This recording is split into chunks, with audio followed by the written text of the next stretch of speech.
ভূমি উন্নয়ন কর বা খাজনা পরিশোধে মন্ত্রণালয়ের জরুরি নির্দেশনা। দেশজুড়ে ভূমি মালিকদের জন্য জরুরি নির্দেশনা জারি করেছে ভূমি মন্ত্রণালয়।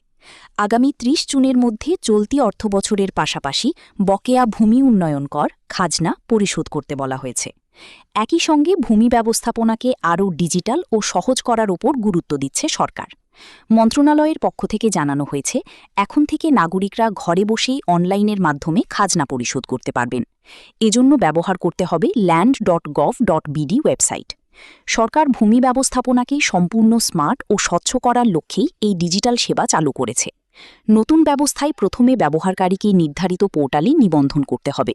এরপর খতিয়ান ও জোত সম্পর্কিত তথ্য দিয়ে করের পরিমাণ জানা যাবে এবং মোবাইল ব্যাংকিং বা ব্যাংক কার্ডের মাধ্যমে সহজেই পরিশোধ করা যাবে।